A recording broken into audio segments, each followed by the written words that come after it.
Charles Daillot, sans étiquette, liste 100% pour les Montois. Maire sortant, président de l'agglomération de Mont-de-Marsan.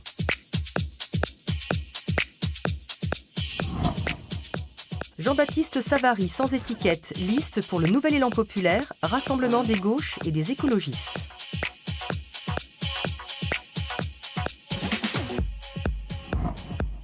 Benoît Piarine, sans étiquette, collectif Marsan Citoyen.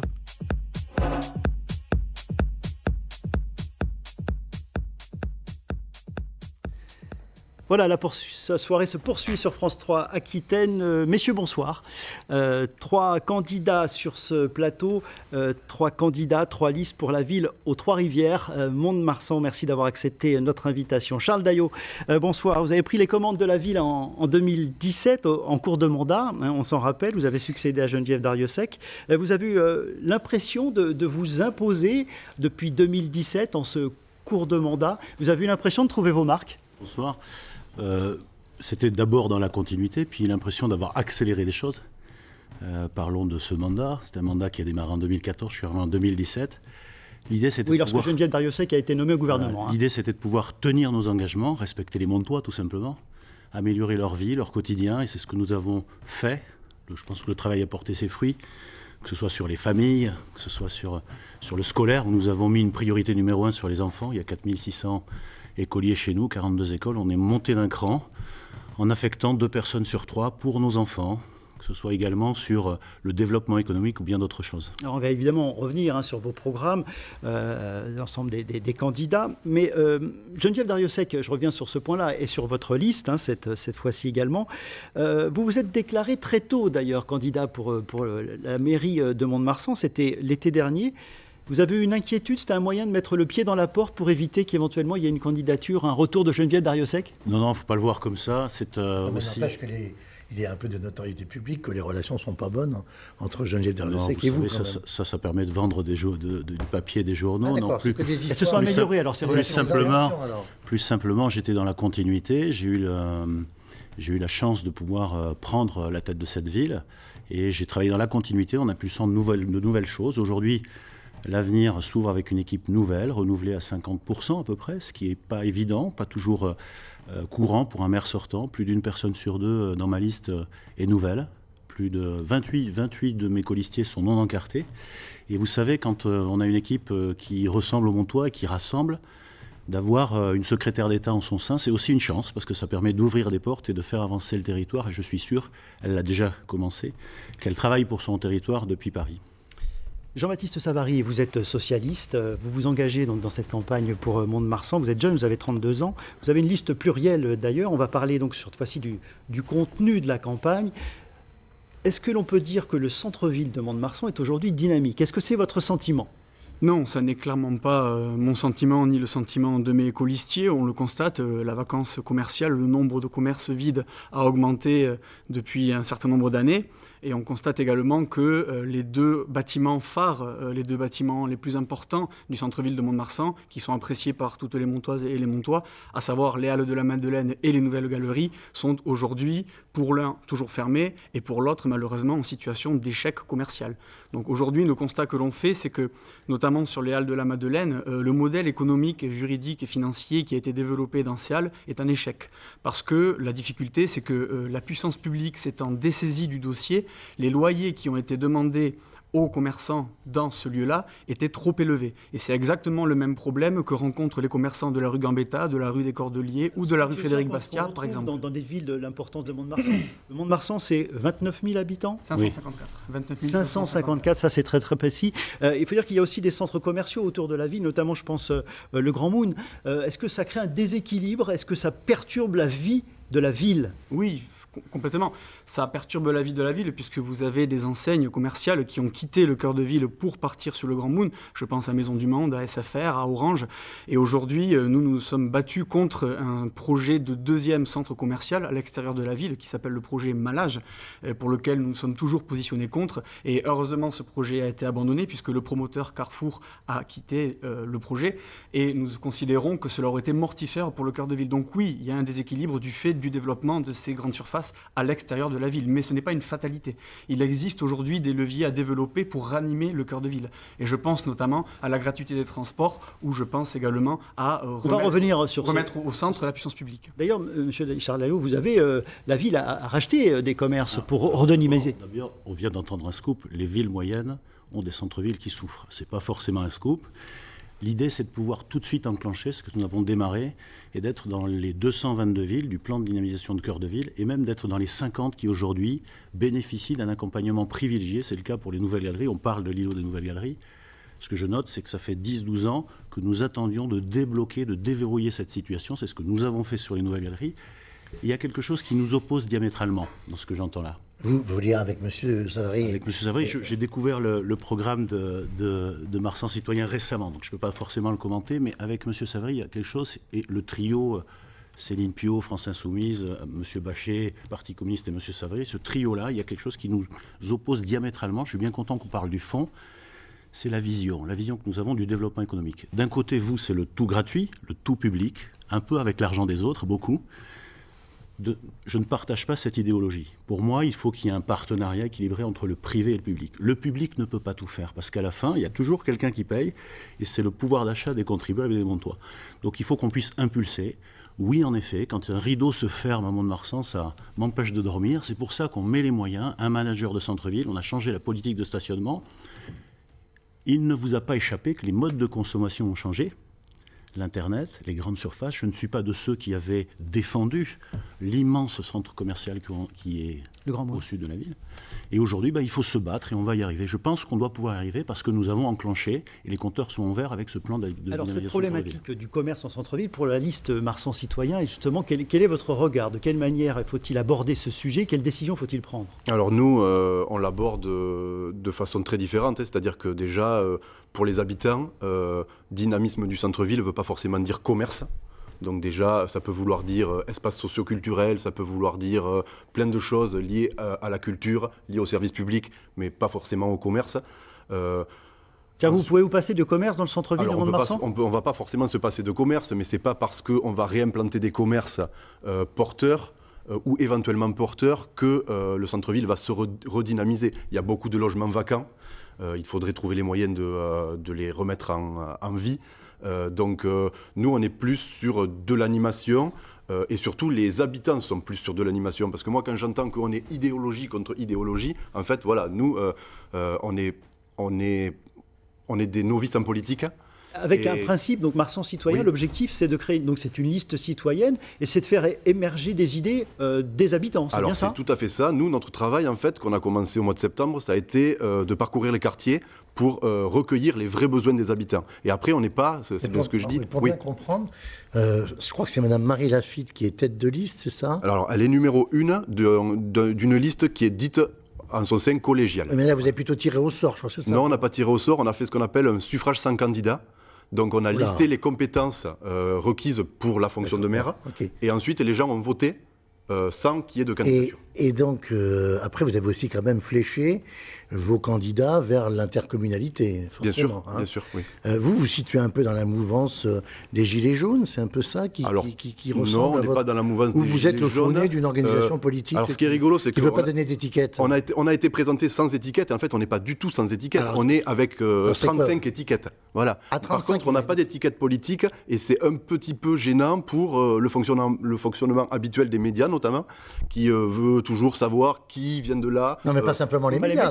C'est les électeurs aussi qui veulent savoir. Alors les électeurs, qu'est-ce qui vous porte par exemple, les préfectures. Les politologues dont je fais partie sont intéressés pour savoir quelle est votre couleur, parce que accessoirement, ça peut participer d'une connaissance des études, c'est tout. Les propositions, parce que nous, c'est des propositions, c'est pas un programme, c'est peut-être que de la rhétorique, mais pour nous c'est important, sont sortis récemment.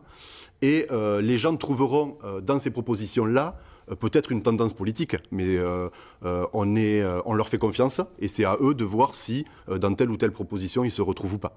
Charles Daillon, quelques mots parce que je voudrais qu'on redonne la parole à Jean-Baptiste Savary. Si vous permettez, je pense que à la fois Jean Poteau et vous, Franck Omer, l'idée c'est quand même, ce qui intéresse les Montois, c'est pas forcément de caser dans telle ou telle case. Absolument, on est sur des projets très, très concrets, mais c'était aussi pour présenter le principe et la philosophie. Ça peut juste éclairer ça peut nous éclairer, mais je pense que vous nous inviterez pas toutes les semaines, donc tant qu'à faire, profitons de cet espace-là pour parler de l'avenir des Montois. Jean-Baptiste Savary, justement, pour parler de l'avenir des Montois, on a parlé du commerce, du centre-ville, parlons de l'économie. L'économie à Mont-de-Marsan, un peu plus de 29 000 habitants, vous l'avez dit tout à l'heure. Comment on fait pour trouver sa place dans une ville donc, qui a un peu moins de 30 000 habitants, qui est située entre le Pays Basque et Bordeaux? D'ailleurs, est-ce qu'il y a des liens avec Bordeaux? Est-ce qu'il doit y en avoir plus? Et si oui, lesquels? Des liens, il y en a forcément, de toute façon. Après, le territoire, certes, on peut considérer que Mont-de-Marsan reste un peu enclavé. Enfin, je note qu'aujourd'hui, il y a une autoroute qui permet de relier Mont-de-Marsan à Bordeaux assez facilement. Il y a aussi, alors pour la peine, le TER, transport régional, qui fonctionne. La question de la LGV... Alors justement, ce thème était prévu pour un peu plus tard, mais puisque vous l'abordez, vous êtes favorable à l'idée donc, de créer une ligne grande vitesse qui traverse les Landes et qui passe par Mont-de-Marsan? Pour moi, il faut scinder la question du fret de marchandises et il faut scinder la question du fret de marchandises avec le transport de voyageurs. C'est-à-dire que sur le transport de marchandises, aujourd'hui, la région Nouvelle-Aquitaine, par exemple, rouvre des lignes. Je note l'ouverture de la ligne entre Morsinx et Barcelone-du-Gers, c'est une excellente nouvelle.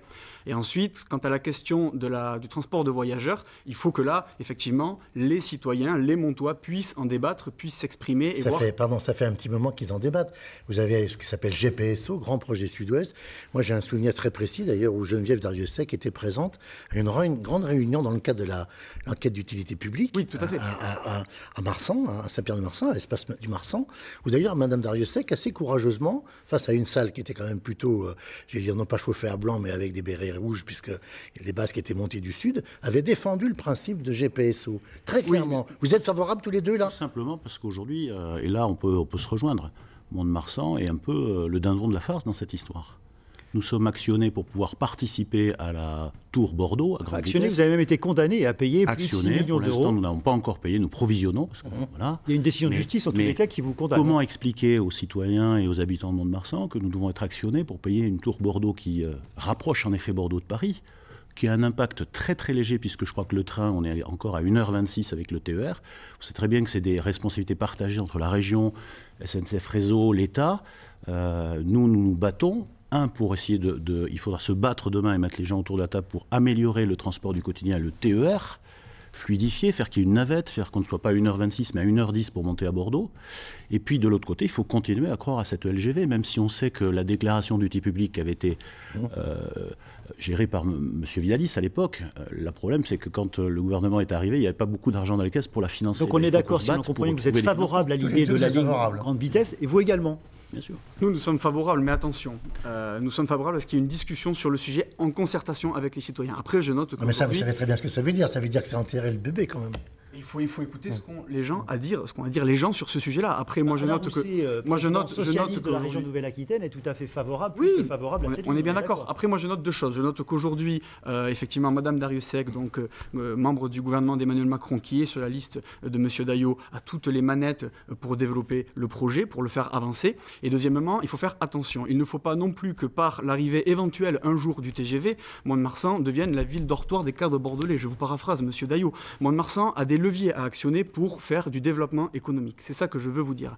Nous avons des leviers, nous avons des zones d'activité, Mamoura, Calois Sud, Calois Nord. On revient dans quelques instants sur les leviers économiques et sur vos J'aimerais simplement vous entendre pour la liste Mont-de-Marsan, Marsan citoyen, sur la problématique des transports et d'une ligne éventuellement LGV. Est-ce que vous êtes favorable à cette idée-là ou est-ce que c'est pas important pour vous? Alors, c'est pas une thématique qui ressort des ateliers, c'est-à-dire que les habitants ne sont pas particulièrement sensibles à ce type de questions. Par contre, ils sont sensibles à qu'est-ce qu'on fait de l'argent public. Et là, on sait qu'il y a 7 millions qui sont provisionnés pour payer éventuellement quelque chose qui se fera ou qui ne se fera pas. Non, c'est pas la même chose. Non, là, c'est une condamnation. C'est pas la même chose. Oui, en plus, ça c'est déjà fait, là. Oui, il faudra payer quoi qu'il arrive. Et on va se battre. La question, c'est pourquoi on utilise cet argent public, que ce soit peut-être pour les futures galeries, pour les halles, pour les transports, c'est-à-dire en interne,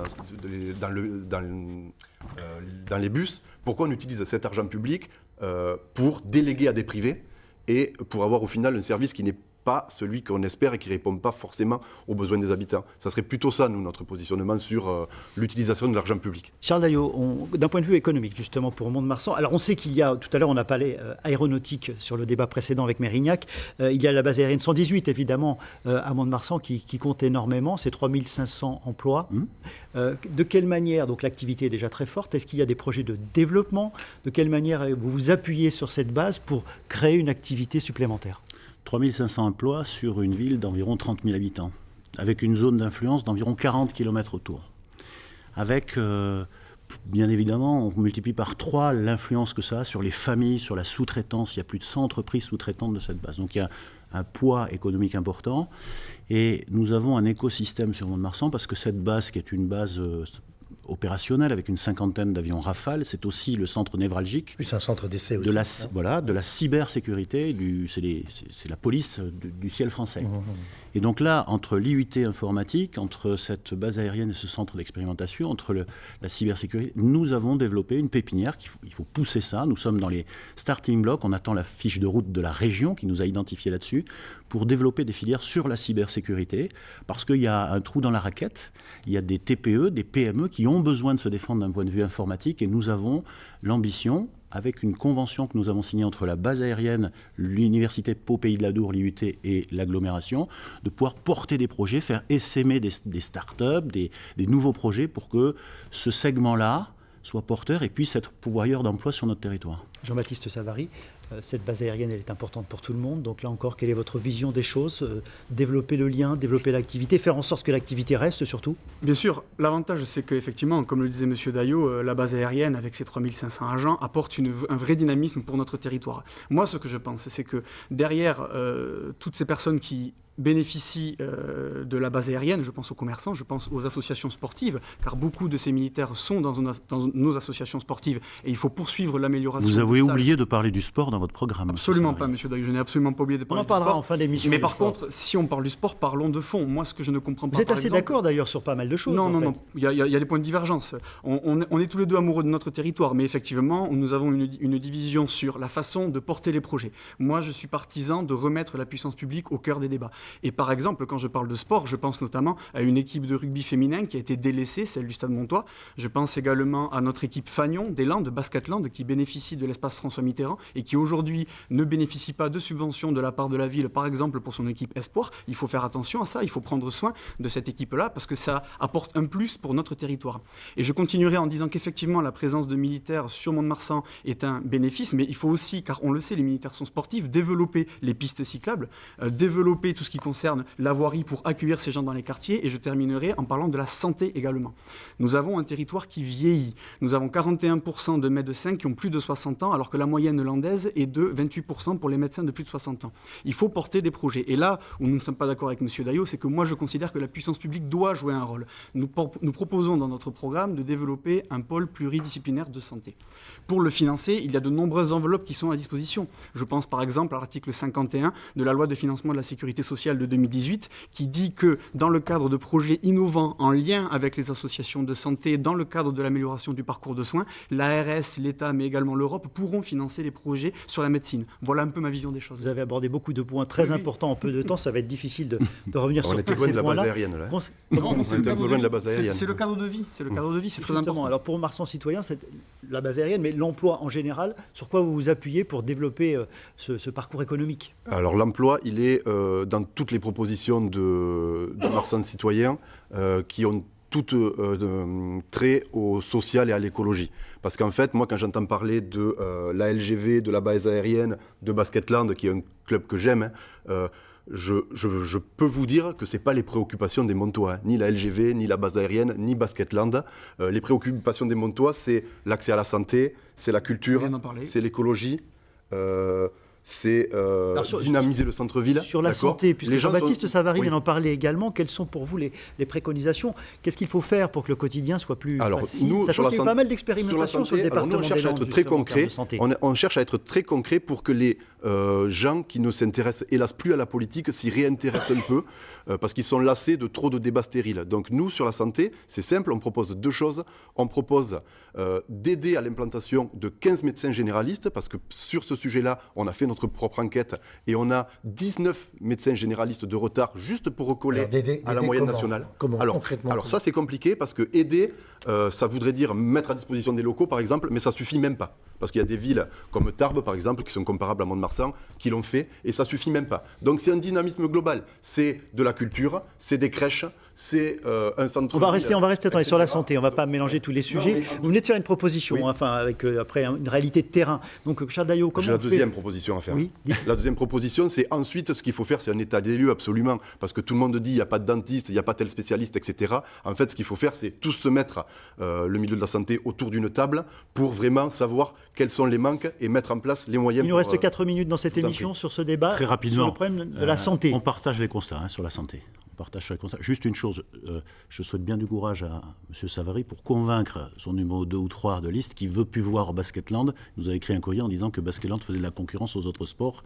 Vous en parlerez à M. Bachet, on verra comment on peut. Il faudra peut-être vous mettre d'accord. Juste pour la santé, parce que vous avez raison, c'est ce qui est plus important et je crois qu'on partage par contre le constat. Et d'ailleurs, c'est ce que vis-à-vis de la liste Marsan Citoyen, c'est difficile d'être. Vous constatez qu'il manque des médecins également à Mont-de-Marsan, c'est ce en que vous désaccord avec vous, je vous le dis sincèrement. Non, par contre, c'est ce qu'on propose. C'est seulement le comment et comment on le fait. Très clairement, bien sûr qu'il manque 15 médecins. Il en reste une vingtaine, potentiellement ils sont à la retraite. Comment aller les chercher? C'est simplement travailler avec les hôpitaux, travailler avec les professionnels de santé libéraux, mettre en place des bourses, aller les chercher dans leur pépinière d'internes, aller travailler avec les médecins qui sont formateurs d'internes, etc. Et travailler. Moi, je n'ai rien, là pour le coup, je n'ai rien contre la puissance publique qui vient impulser ça. Là-dessus, on peut se rejoindre. Le constat, on le partage. C'est après les moyens. C'est pas en claquant des doigts que les médecins. C'est pas un pôle de santé qui va régler le problème de 15 médecins généralistes. C'est travailler sur un kit d'accueil pour que dès le départ, les médecins soient pris en charge dès qu'ils font leur internat. Travailler sur les mesures de défiscalisation, les aider à intégrer le conjoint, trouver une place en crèche, leur parler aussi de notre ville comme une ville attractive. La crèche, ça tombe. Vous savez, aujourd'hui, pour 10 enfants en crèche. Aujourd'hui, un médecin, c'est presque un grand joueur de foot ou un grand joueur de rugby. Il faut aller le chercher, le recruter. Surtout travailler avec l'hôpital en lien direct. Donc c'est exactement ça. C'est travailler avec tous les partenaires. On fait un diagnostic en ce sens, mais le constat, on le partage. C'est le comment on fait.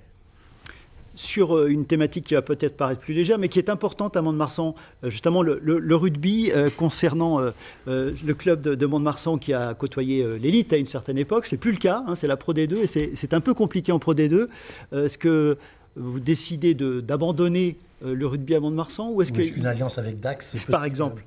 Je vous sens taquin, monsieur Petot. Non, c'était juste comme ça pour faire référence. D'abord, le rugby n'est pas à l'agonie, d'accord. Faut arrêter de faire croire que personne n'a dit l'agonie. Non, mais j'ai entendu des mots d'agonie sur Mont-de-Marsan, etc. Le rugby n'est pas à l'agonie. Non, ce qu'il faut dire, c'est qu'il y a sur la liste de monsieur Daillot, il y a quand même le capitaine de l'équipe de rugby, donc qui est quand même responsable de l'état actuel de l'équipe en partie. Faut le savoir. Je lui ai demandé de se concentrer sur le maintien en Pro D2 avant de me faire campagne pour moi. Simplement, bien évidemment, la taille économique de notre ville fait que le top 14 n'est pas forcément ce qui est adapté à des villes comme les nôtres. On a encore un coup à jouer sur la Pro D2, on a une histoire de rugby, on a été champion de France, contrairement à... J'ai référence à... Ce qu'il faut aussi voir, c'est qu'il y a 50 sports à Mont-de-Marsan. Il y a 50 sports, il y a 9500 licenciés dans une ville de 30 000 habitants.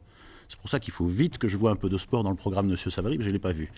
50 sports, c'est 50 façons de faire du sport différent pour tout le monde. Il n'y a pas que le sport. Vous n'avez pas le monopole du sport, monsieur Daillot, je précise. Comme il reste 2 minutes dans cette émission, justement, M. Savary, en termes de sport, donc Mont-de-Marsan, le rugby, il faut passer, tourner la page.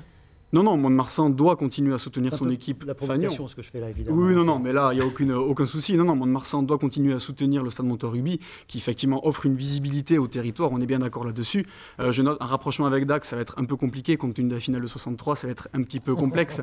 Non, après, sur le sport, de manière plus générale, bien sûr que nous parlons de sport dans notre programme, monsieur Daillot. Nous sommes pour la poursuite de l'entretien, de la réhabilitation de certains bâtiments. Je pense au gymnase du Bélier, je pense au gymnase des Arènes. C'est fait. Mais je constate quand même que, par exemple, sur le vélo, et je suis un fan de vélo, je constate quand même que le stade du Lousteau a été détruit et qu'il n'y a pas eu de plan B proposé. Vous n'avez pas lu notre programme, il y a un anneau qui est prévu. J'ai vu qu'il y avait un anneau qui était prévu à Arbaud. On vient de clore ce chapitre-là, il nous reste 1 minute et j'aimerais vous poser une question à tous les trois. Pour Charles Daillot tout d'abord. Évidemment, Mont-de-Marsan, c'est aussi les fêtes de la Madeleine, c'est la tauromachie. On sait que le monde animal aujourd'hui, il y a un monde de défense. Est-ce qu'il faut maintenir cette tradition à Mont-de-Marsan, la tradition de la tauromachie, en quelques secondes? Non seulement il faut la maintenir, il faut passer, là on va se rejoindre par une maison de l'afición des cultures pour inculquer ça à nos enfants, mais aussi aux gens qui viennent, pour leur montrer que nous ne sommes pas des barbares, des sauvages, et que ça fait partie de Voilà, notre c'est histoire. très clair, c'est une réponse très claire pour Marsan Citoyen. Il faut maintenir la tauromachie. Non, sur le sport, hein. C'est parce que nous, ce qu'on. Ah non, en ce que les quelques gens secondes, réclament, le débat est terminé. Ce En que les quelques gens secondes. réclament, c'est du sport avec un petit S et de la culture avec un petit C. C'est-à-dire pas. La tauromachie avec un grand T. La tauromachie n'est pas un sujet à Marsan Citoyen. C'est un grand... C'est-à-dire pourquoi? C'est-à-dire que les habitants, dans nos ateliers, ne nous ont jamais parlé de tauromachie. Ah ben on ne sait pas s'ils sont pour ou contre. Quoi. Voilà, donc on verra, on leur demandera. Monsieur Savary. Alors, me concernant, c'est très simple. Les Montoises et les Montois sont attachés à nos traditions locales, que ce soit la course landaise ou la tauromachie. Il faut permettre à ces gens-là de poursuivre leur afición. Pas de mai. Pas de mai. Messieurs, merci d'avoir accepté l'invitation de France 3 Merci à vous. Aquitaine ce soir pour parler des élections municipales à Mont-de-Marsan. La soirée se poursuit. À suivre les enjeux à Agen. Merci beaucoup, messieurs. Merci infiniment.